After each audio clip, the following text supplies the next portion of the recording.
The Unholy Decay then, ever since Wrath of the Lich King, it's kind of been the same. They've just tacked more shit onto it and tried to sort of just keep it as it was. Legion is taking a big step. We've only got death runes now, so rune management is out of the window. Not only that, but they got rid of pet management pretty much. So what have they done with it? Is it good? Is it bad? People looked at the action bars when I first looked at the Unholy Decay and were like, dude, where are all my spells? This looks really, really bad. Don't worry. The Unholy Decay is fucking tremendous. There's some really cool gameplay in there. So yes, this is going to be a positive video. So for those of you who think that's all I make, thumbs up to you guys. But don't worry, for those of you who think I only make negative videos about Legion, stay tuned for tomorrow, because we're looking at the Outlaw Rogue. That one's pretty bad, but not this one. So let's go.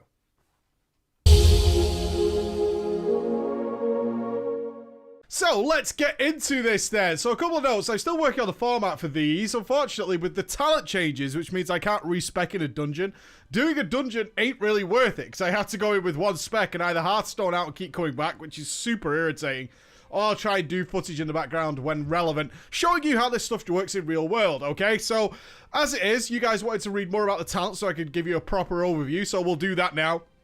Like, you leave your feedback about whether or not you prefer this style, the other style, whichever. I don't mind, man. They all I do all the same amount of work and research into this. We have about 15 hours under our belt on the Unholy Decay. Of course, this is 101, but we had to respec and remake all our classes as the beta launch, so that's the only reason for that. I have had some significant play at a higher level with the Unholy Decay. So, how has it changed? We've got all death runes now, so that obviously means that rune conversion in that playstyle from the previous in Warlords of Draenor and everything before it no longer works. So the change they made is to make Festering Strike literally form pustules, festering wounds on the target, okay? So you've got to use your Festering Strike, which costs 2 runes, to generate these pustules on a target. So if I whack this, you see I got 2 for that one, and then I got another 2 for that one, okay? So that's generally the idea that you come away with this. And then you can detonate or pop, I prefer to think of it as squeezing the zits. You pop those wounds with your Scourge Strike, and they will then do significant amounts of damage. So the very bare bones playstyle is to keep your diseases up. We no longer have both diseases. We have a new disease called Virulent Plague, which you apply with just Outbreak, okay? For 6 seconds, you can see you get 2 buffs there. You get the disease and the Outbreak debuff. That means that when you pop it, when you actually throw it on the target, while this Outbreak debuff is off, that disease will spread to anything nearby. So you still have that sort of necrotic plague style action going on with it automatically fucking spreading and all that kind of stuff. So that's how that really works. So beyond that, that is the very bare bones of it. Now don't panic, because a lot of people are really worried that DK lost a lot of the cool stuff. Will you fuck off, man? I fucking hate this thing. God damn it. Stop! I said stop! Stop it! Stop it! Okay, so what do we still have? Don't worry about all the buttons that are missing for the DK. It actually is a tremendous playstyle. It really is so fucking cool. We still have our ability to the Dark Transformation, okay, to turn our pet into something. You'll notice now it's just a 1-minute cooldown. Okay, so one thing that is definitely gone is real pet management. You don't really have that. There's some inkling towards Shadow Infusion, but I imagine the idea was a lot of people didn't really understand how to track Shadow Infusion on pets or something like that, and people weren't getting the best use out of it. One of the big styles of getting great DPS out of your Unholy Decay in the past was, of course, sort of banking runic power and possibly a death coil charge, and then waiting for your pet to immediately run out, and then boom, banging in a load of death coils and instantly sort of retransforming your pet. You don't really do that anymore. Your gameplay focus has shifted immensely towards other things. We can still summon our Gargoyle. He's still there as a cooldown. And we've still got some all kinds of other stuff. So, where does the coolness come from? The talents. Unlike the Moonkin, where I said that a lot of the talent system revolved around different ways or different balances of generating astral power, which is their resource, the DK has nailed it, absolutely fucking nailed it, in terms of saying, look, we're happy with how you generate things all the time. Now we've got some that affect how you will generate resources, but realistically it's about how you use them. And that's where it's really fun to manage, because on the face of it, I'm sure some derper will come along and go, oh, well, all you do is you fucking whack this, you see how many you've got, you press Scourge Strike twice, now they've run out, I've got death coils, then I'll press Festering, I've got 3 now, 1, 2, 3, right? I imagine that's the 10-second review you might get from a lot of people. It's nothing like that at all. It's so fucking cool. So, firstly, let's mention our artifact ability, which comes with our weapon, Apocalypse. And the artifact's ability is called Apocalypse. So you strike an enemy, dealing 15,000 physical damage and bursting all the festering wounds on the target. This means this hits like a fucking hammer. Yeah? Boom. For every wound on the target you detonate, you summon a member of your Army of the Dead. Now, I wish the Army of the Dead did more damage than they actually do, but they don't. The big damage comes from bursting all the wounds. But what you can do is you can have up to 8 festering wounds on a target. So what you'll be doing, and look how cool this looks. So you'll be sort of building up 6. 6 isn't great. Now, your festering wound generation is random. Okay, so you really want 7 or 8. So there's 8, and then you pop it. Boom. Big detonation. All your Army of the Dead spawns out of the ground. Look at this. How fucking awesome is this? And then they run in and they start chaos. But you can see the kind of damage they do. It's in like the hundreds and stuff. It's pretty shit. But still, it's very cool to see that. It's a nice DPS cooldown. Their damage isn't really bad. But it's just such a graphically wonderful thing that gets that nice burst. They only last a few seconds, as you can see. But still, that is such an awesome cooldown. Minute and a half cooldown associated with that. So now you get, that's the fundamental basics. Let's get into the talents to see exactly how you can really push this thing to the max. There is so much opportunity for success and failure with this thing that I absolutely love it, because when you nail it down to the ground, it's really a smooth cock. It's such a smooth cock in and out. So we get all will serve. Now this is the worst thing ever, because the fucking pet that you get, what does it do? You raise dead spell summons an additional skeletal minion and its cooldown is removed. It's a fucking hunter. What? Why? Why? Look at all the melee shit I spawn. Why the fuck do I want this thing?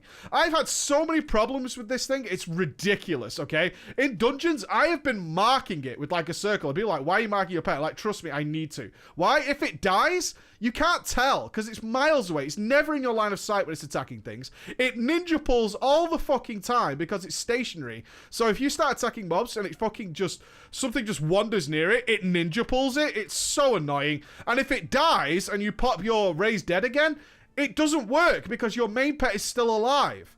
So it's like, no, you already have a pet. It's like, yeah, but I have all will serve. I need another pet. And it's like, no, it doesn't work. So I had to mark it, see what was going on. I found myself dismissing my pet and resummoning to get both of them back so many times. Absolutely ridiculous. Why this thing is a fucking hunter is beyond me. Of all the things a Deathknight wants, a fucking hunter? Get out of here. It's super annoying. So let's get rid of that so I never have to do it again. I need to be in a rest area. Fuck off, Blizzard. Seriously. Jesus Christ. The worst change in Blizzard in this so far. Ugh. See, even demonstrating stuff here for you guys is actually irritating now because of this fucking change. Ugh. Okay, so let's look at it. Festering wounds deal 50% more damage when burst, and all enemies within 8 yards of the burst festering wounds suffer shadow damage. Okay, so there's a few things you should know about AoE. AoE is really different now. Let's read what Death and Decay does. It corrupts the ground doing the shadow damage, as you all well know. While you remain within the area, your Scourge Strike will hit all enemies near the target. This is awesome as fuck. This is so awesome. So, up until Legion, Death and Decay has been something you drop and forget about, right? You want to keep it on cooldown. Death and Decay now requires setup and becomes really awesome cooldown. Absolutely love this change. Love this change. Obviously, you want to be using Scourge Strikes, right? That means that you want to be detonating Festering Wounds. That means that you need to set up for your Death and Decay. And Death and Decay actually becomes a powerful AoE cooldown because while you're within that Death and Decay, which only lasts 10 seconds, you want to be firing off as many Scourge Strikes as possible. This means that your AoE now has some really cool thought going to it. When you go into your AoE, you want to be doing things like stacking up some Festering Wounds, yeah? Waiting a couple of seconds until your runes start to regenerate properly, then dropping your Death and Decay, and then tunneling in as many Scourge Strikes as humanly possible, because those Scourge Strikes are going to cleave to everything, right? So it's really impressive that Blizzard has managed to put this in and make Death and Decay evolve into something so much more useful. And obviously this works into that because you're going to be detonating a lot of Festering Wounds while within the Death and Decay. This makes Bursting Swords do a lot more damage. If you set it up correctly, you boom. You fucking shag the shit out of everything inside your AoE. It's very nice. So even for your Virulent Plague deals the same damage in half the time. So it just makes your dot a little bit more powerful. One of the weaker ones. Both these are weaker, but this works so well. Love this. So let's move on then. So Epidemic causes each of your Virulent Plagues within 100 yards to flare up, dealing shadow damage to the affected enemy and an additional 3,000 shadow damage to all enemies near them. So it costs 1 rune. It's kind of like a Detonate. Yeah, it's like an AoE detonate. This means that although your AoE is different now, it is different. It's more complex. It requires more thought. It pays off in spades if you do it correctly. Because when things are about to die, you can also detonate them and make them do a load more damage. It's very awesome. Pestilent Pustules. Every 5th festering wound you burst grants you 1 rune. Now, you'll notice no Empower rune weapon, yeah? So the Frost Decay's got to keep that ability, but as you can see, you do not have it as an Unholy Decay. And you might go, oh, that sucks. I liked regenerating all my runes. Aha! Aha! If you have Pestilent Pustules and you detonate 8 Festering Wounds with Apocalypse, you have Empower Rune Weapon every minute and a half. Do you see how they've worked this in there? It's so cool. Because if you have something like Pestilent Pustules, which is going to give you every 5th Festering Wound you burst generates 1 rune, you might think, well, that's only 1 rune, right, Breacher? No, with all the combination of things going on, you generate a lot of runes. So let me show you this now. If I just churn away all my runes and get down to none and then detonate it, I get at least 2 runes back from that, which means you go straight into working it in. When you combine it with Soul Reaper, oh, so good. So satisfying. So it's a weaker, less wasteful. And I think this is important to remember because you might say, oh, but the Power Rune Weapon was like all the runes and this is only 2 or 3. It doesn't matter because you mostly wasted some of the runes when you did in Power Rune Weapon, or certainly wasted some of the runic power. So this doesn't do that and it gives you it more regularly. It's fine. It's more than fine. So Blighted Rune Weapon, your next 4 auto attacks infect your target with 2 festering wounds. That's okay for like AoE. As I said, you want to be churning out like Scourge Strikes and stuff. Works really well single target as well, I might add. And this is going to keep generating Festering Wounds without having that 2 rune cost associated with it, which in turn leads to more Scourge Strikes. On a 1-minute cooldown, really nice. Love this as well. Because all the Unholy Decay right now, guys, is all about preparing for stuff. You have to prepare for it. This is why I'm saying it's not a case of just Festering Strikers, Scourge Strike them away. Doesn't work that way. You really have to consider how many Festering Wounds do I want? What am I going to utilize them with? Can I make some good use out of it? Am I going into a Death and Decay moment? Am I about to use my Apocalypse in some way? Am I going to use my Soul Reaper in some way? All these things really tie into the other talents, and there's so many interesting synergies all the way down there. I really like this.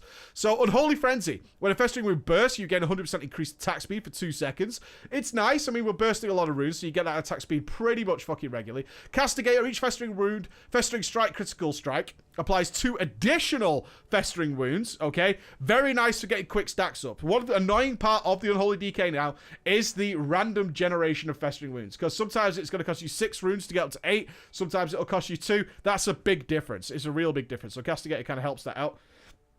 Crit is mainly what you're going for with your Unholy Decay anyway. Each Scourge Strike, Critical Strike bursts 1 additional Festering Wound. So I played with Castigator nearly all the time. And this meant that I was just doing shit tons of mini burst. And it is mini burst. It's not a case of this is a pendulum swinging your DPS to extreme levels and back down to absolute terrible levels. It just sort of smooths the gameplay out. It's quite nice. So Clawing Shadows replaces your Scourge Strike. You deal shadow damage and cause 1 Festering Wound to burst. Nothing much to say about that at all, okay? So you get the Clawing Shadows. It is what it is. It's nothing special. So, Sludge Belcher. Raise Dead now summons an abomination instead of a ghoul with improved innate abilities. Okay, so when we turn him, you get the big Festagut type guy. He gets all sorts of cool stuff, though. He's really quite nice. So you get, what is it? Smash. You get the hook as normal. He does this cool AoE, where we can see it now. You get... Let's see if he'll do it. Yeah, you see, I guess his cool little AoE ability. He slows things down. He's very awesome. I love this guy. He's so cool. And then he turns back into that. So, then what else we get? We get Asphyxiate. This is all like CC stuff. So don't expect him to do way more damage. That's not the idea. He just has more CC stuff. And Outbreak also slows. So it's like an AoE slow, a single target CC, and debilitating infestation. I just love the animation. I think he's so cool looking. Spell Eater, this is more sort of defensive stuff. Anti-magic shell is 20% larger, lasts 5 seconds longer. Corpse Shield, for the next 10 seconds, 90% of all damage you take is transferred to your abomination. If your abomination is slayed while the spell is active, it cannot be resummoned, okay? So that's what you need to bear in mind. And Lingering Apparition, you move 30% faster during Wraith Walk. So some people have questioned DK mobility. I found Wraith Walk to be more than enough. It looks pretty cool. It's awesome. It's nice. It's a long cooldown. 1 minute is a long time, but I've honestly not found it that bad considering Death Coil has range and stuff. Is it ideal? No, but they don't want everybody to have a really solid low cooldown movement speed increase. They think that's homogenization. I tend to agree. If everybody could do that all the time, then it's basically the same spell for every class. Shadow Infusion. Okay, so this is kind of going back to the old way of doing things. So this is like trying to put in some pet management, but honestly, unless you're leaving your Dark Transformation off cooldown, it's nowhere near, because it's a 1 minute cooldown. Shadow Fusion reduces the cooldown of Dark Transformation by 5 seconds for every death coil you do. It is nice to keep your pet up. It's kind of my preferred go-to, but it's nowhere near the management that you had in the past. So just bear that in mind. So you get Necrosis, dealing damage with death coil causes your next Scourge Strike to deal 25% more damage. My big fear with the Unholy Decay, and you'll see more of this evidence in the artifact weapon, is they're trying to sort of build a steady rotation. I dislike that. I dislike that they might be pushing us towards that playstyle because it's not as fun as what I've been doing with setting stuff up. So what you'll get is you'll fire it off, you then get the Necrosis buff, you fire it off with a Scourge Strike, and that creates that sort of set in stone rotation like that. It's not as fun. What I want to be doing is what I've talked about earlier, which is setting up big sort of chains of Scourge Strikes, especially within like Death and Decay and stuff like that, and working it in that way. So Necrosis, it's kind of fine, but it really sort of sterilizes the rotation and gives you a sort of set in stone combination of things to press. I don't like that because that's not really how the system works for me, but the artifact weapon does push you more in that direction. We'll talk about that soon. Infected Claws, then your Ghoul's Claw attack has a 35% chance to cause a festering wound. Kind of more of a passive if you don't want to deal with the Necrosis. Obviously takes a little bit of thought to bear in mind that you might be wasting them if you're just going back-to-back death coils all the time. That means you're wasting potential Necrosis charges and so on and so forth. So Infected Claws is kind of the passive, just let it do whatever it's going to do sort of button. So Dark Arbiter is super cool. I'll summon it in a second because it's a Valkyria, so it's more like the Lich King's ability. I want to talk about Soul Reaper. So Soul Reaper is a 45-second cooldown that gives you a 15-second buff, okay? So it costs 1 rune. You strike an enemy's soul for 61,000 shadow damage, inflicting that, so it hits fucking hard, inflicting them with Soul Reaper for 5 seconds. So this is not an execute ability. That's not how this works. Bursting a festering wound on an enemy afflicted by Soul Reaper grants 7% haste for 15 seconds, stacking up to 3 times. That means you have a 5-second window to detonate 3 festering wounds. This, again, is that setup.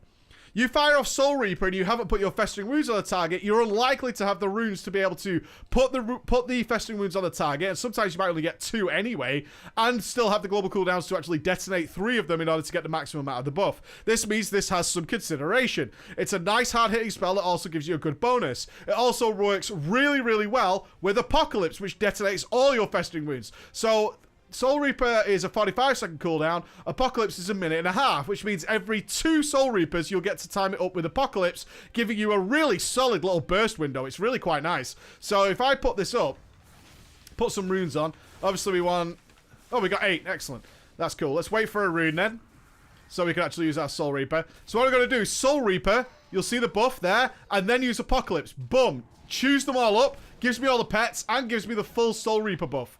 Really nice. Really fucking nice combination of stuff there, which gives you this. You set that up nicely every 2 ones. It's not hard to do by any means, but do it correctly, it works out well. Do a bad Soul Reaper, you got to know about it, because getting all that extra haste really feels good, guys. Really feels so good in normal play. So Defile still remains. It's got a long tooltip. Let's read it then. Defile's the ground target. Dude, every 1 second, there are enemies standing in the Defile. It deals shadow damage to them and grows in radius, increasing your mastery by 56, stacking up to 10 times. So it has this really nice boost damage component to it. So if we go in here, that's fucking respec in here.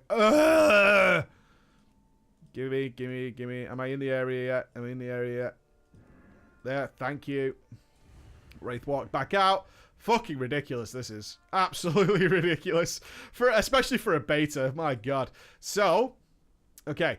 If there are any enemies standing within it, it'll grow in size. So there you go. You got the Death and Decay. The Defile. You can see it's nice and sludgy. We're not going to get a good growth rate. You can see it growing ever so slightly. It's so cool, isn't it?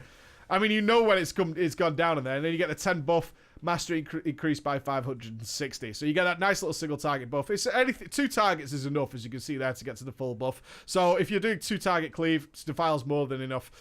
Or any AoE whatsoever. Okay? Any AoE whatsoever is fine with Defile. Still does the same thing as Death and Decay, where you want to line up your Scourge Strikes, so you still have that gameplay element in existence there. So Dark Arbiter, if I go into here... Oh, have mercy on my soul, Blizzard. You try my patience sometimes, man. So Dark Arbiter is still the same as the Gargoyle. Summon the Valkyrie to attack the target 50 seconds. The Valkyrie will gain 1% increased damage for every one runic power you spend. Gameplay again. They've done it so well. Gameplay again. You have to consider, you can't just go in and pop Dark Arbiter. I can pop it now, but it's going to do way less damage. Way less damage than if I actually start chulling some things and some death coils to spend runic power. Yeah? You can see it gains the buff. This is what you need to do. You need to consider what it's going to do, or it's going to do way less damage. Buff it, and then it disappears. You have such a short window to make use of it, you have to consider when you press it. So it's kind of different from just watching trinkets and stuff like we used to do all the time. Just make sure we're going to get the best buff out of it. Now you control that. Yeah, you have that element of control added to it. So what you can see is, while they still manage to maintain the idea of giving some talents which will make the spec certainly much easier to play, if you want to push yourself here, there are some great opportunities to do so. Absolutely great opportunities to do so. The Unholy Decay is pretty fucking awesome. So let's look at the artifacts and the stuff I was talking about earlier. So most of the artifact stuff is, as was normal, you know, passive, increase the duration of dark transformation, and so on and so forth. Yeah, Army of the Dead will explode when they die. These are all things that you'll pick up that you can't really do anything with. So we have the Shambler. This is one of those passives again. Your attacks have a chance to spawn a super zombie that shambles forward and explodes, dealing shadow damage to nearby enemies. Okay, can't really do anything about that. Double Doom. So this is what I was talking about earlier with the idea that they're trying to make you into this sort of Death Coil Scourge Strike type thing and promoting necrosis, really. So Sudden Doom can now accumulate 2 charges and will occur 50% more frequently. These are the free Death Coils. So you'll get you can actually bank them now, okay, which then works kind of nicely with necrosis. And then you get Scourge of Worlds. Death Coil has a chance to increase your Scourge Strike damage against that target by 50% for 6 seconds. So this kind of, again, works for Scourge Strike. You get a 25% buff on the Scourge Strike itself, and the enemy gets a debuff based on your Scourge Strike. And this all then works together with Double Doom. So you can kind of see where I'm going with the level 110 play. Really sort of taking away from this intuitive gameplay, which is you deciding what to do, and whether or not it's a decision made by Blizzard that some people might skip all that and just go with the random stuff that'll just do its own job, right? So they'll go with like Pestilent Pustules or At Will serve, and they don't pick up any of the extra buttons that need more consideration. And then making sure that they at least have something to be considering in terms of this Death Coil Scourge Strike sort of synergy they're building up there. I would really be saddened if this really fun spec that has me making choices constantly, because it really, at the crux of it, the very foundation, at the base of the pyramid, we have: how many Festering Wounds did I create? How many runes did that cost me? What are the recharge times? From here, you make all kinds of decisions about what you want to do next. I only have 4 now. That doesn't work well with my Apocalypse, so my Soul Reaper's not going to pay off big time. Neither is my Death and Decay. I want to make some more. Now I've got some more runes to detonate. And this all then works together, so I got 4 that time. This changes everything, but honestly, don't look at this as like it's an RNG nightmare. It's really not, because everything smooths out really well. Even though you're generating, because you're doing this, you're generating a lot of runic power, you'll find that you're proccing, if I can get it to actually happen, that would be nice. You're proccing things like runic corruption more regularly, so it really smooths itself out. This is not completely RNG based. There is some RNG, but it has sort of countermeasures and counterbalances to make sure that it's not going to be that eternal nightmare that some other classes are suffering from, which is like the game dictating what you do. You basically deal the hand you're dealt, and then you decide what to do with it. Do I want to generate my runes faster? Perhaps I'm going to generate some Death Coils. Do I have Dark Transformation or Shadow Infusion? Then I need to bear that in mind as well. So overall, super happy with the Unholy Decay. This is a great evolution of where it has been in the past, which is kind of stuck in its own mire. All right, guys? So I hope you're impressed with that. Enjoy it. Absolutely enjoy it. I want to level this to 110 and maybe do some raid testing. I've been telling myself not to do raid testing because I absolutely adored WoD, where I got to see all the bosses fresh on live. But maybe I will, just to see if the Death Coil stuff is as I fear. I'll do something with that later on, but as it stands right now, the spec is fucking wonderful. Absolutely wonderful. So many choices to make, so many pitfalls and mistakes that you can learn from and make yourself just generally a better World of Warcraft player. If you want to get better at the game, and Unholy Decay is a great place to start in Legion, because it's going to teach you how to manage all kinds of different resources. Alright guys, thank you so much for listening. I'll see you again. Bye-bye.